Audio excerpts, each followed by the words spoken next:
Набираю для узора цепочку из воздушных петель. Первую петлю всегда считаю тоже за звено. Итак, набираю нечетное число воздушных петель. 1, 2, 3, 4, 5, 6, 7, 8, 9. Я наберу 9 воздушных петель. И перехожу к вязанию установочного ряда. Первый ряд для этого узора будет установочным, и вязаться он будет по лицевой стороне. Итак, делаю для первого установочного ряда воздушную петлю подъема и немножко разворачиваю эту цепочку для того, чтобы вкалывать крючок за заднюю вот эту вот перемычку, да? Вкалываю сюда крючок под вторую, получается, петлю от крючка, подхватываю рабочую нитку, вывожу 2 петли на крючке, провязываю вместе. Под следующую подхватываю, вывожу 2 петли на крючке, провязываю вместе. В общем, вяжу столбиками без накида до конца ряда. 3 уже столбика у меня связано, 4, 5, 6, 7, 8 и последний 9. Число столбиков должно быть равно числу набранных звеньев в цепочке из воздушных петель. То есть я набрала 9 петель, и будет 9 столбиков без накида для первого установочного ряда. Итак, первый ряд установочный, повторюсь еще раз, и он на этом закончен. Дальше начинается раппорт. Раппорт будет состоять из 2 видов рядов. Итак, первый ряд будет вязаться по изнаночной стороне. Воздушная петля подъема, поворот, вот таким образом. И дальше чередую 2 петли. Делаю накид на крючке, вкалываю крючок под обе дужки кромочной косички, которая идет за воздушной петлей. Вот сюда, сразу под 2 дужки. Подхватываю рабочую нитку, получаю 3 петли на крючке. И эти 3 петли провязываю вместе. Такой элемент называется полустолбик с накидом. Дальше опять под обе дужки кромочной косички вкалываю крючок, подхватываю рабочую нитку и протягиваю одну петлю через другую. Такой элемент называется соединительная петля. И работаю так, делаю полустолбик с накидом и соединительная петля. В общем, чередую эти 2 петли до конца ряда. Полустолбик, соединительная. Получается, видите, такие разновысотные петли. Полустолбик он высокий, соединительная петля маленькая, низкая. Это изнаночная сторона узора. И снова полустолбик,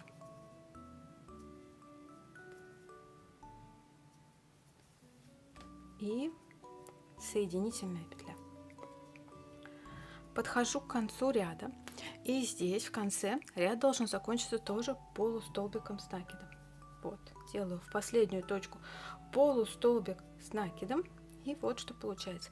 Теперь, если считать только полустолбики и соединительные петли, первую воздушную я не считаю.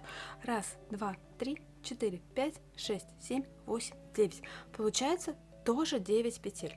Это был первый ряд раппорта, изнаночная сторона. Делаю второй ряд, лицевая сторона. Делаю воздушную петлю подъема на второй ряд и разворачиваю изделие вот так. И дальше работаю следующим образом.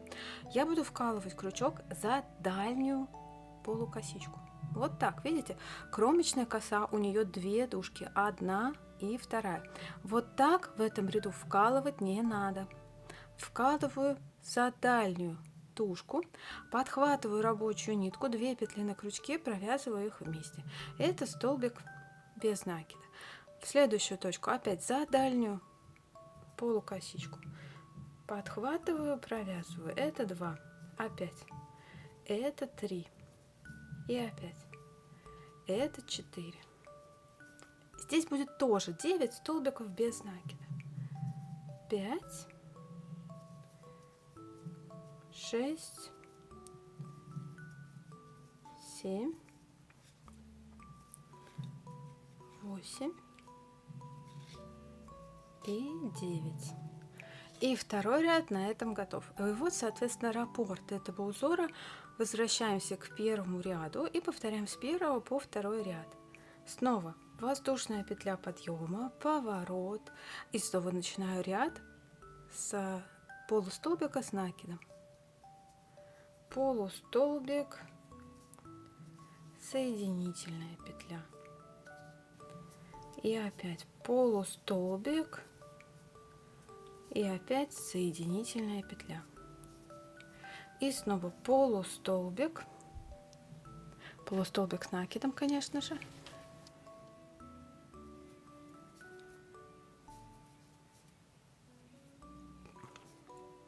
Соединительная. Полустолбик с накидом. Соединительная. Заканчивается полустолбиком с накидом. Ну и опять лицевой ряд, четный, разворачиваюсь, наверное, вот так удобнее развернуть, да, чтобы вот эта кромочная встала ко мне лицом, получается, не кромочная, а подъемная, да, и за дальнюю дужку 9 самых обыкновенных столбиков без накида. Заканчивать этот узор лучше и выигрышнее, конечно же, вторым рядом, когда вы провяжете вот этот вот ряд из обычных столбиков без накида, то как бы тогда края будут симметричны у узора. Так, сейчас последнюю петлю доделаю. Вот. И я получу симметричный нижний и симметричный верхний край. И вот он, малюсенький образец из двух раппортов.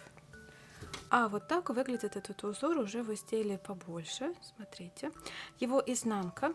Изнанка здесь, ну, такая самая обыкновенная. Чем-то напоминает просто вязку поворотными рядами, столбиками без накида. Вся красота, конечно же, с лицевой стороны. Отличный узор. Он, конечно, у меня хлопковый шнур. Хлопковый шнур очень плохо тянется. Но все равно для коврика, допустим, из хлопкового шнура вот таким узором, смотрите, какой будет массажный эффект просто у этого коврика. Такой приятный будет на ощупь. И вязать достаточно легко. Никаких сложных петель здесь нету. Ни изнаночных петель крючком, ни тоже елочки, да. Достаточно просто вяжется, руки не устают. Можно и сумку, кладчик сделать, да, свернуть как-нибудь или вот так. Отличный фактурный узор. Надеюсь, что вам понравилось это видео. Заранее спасибо за ваши лайки, за то, что пишете комментарии, подписывайтесь на канал. Спасибо за внимание. Пока-пока.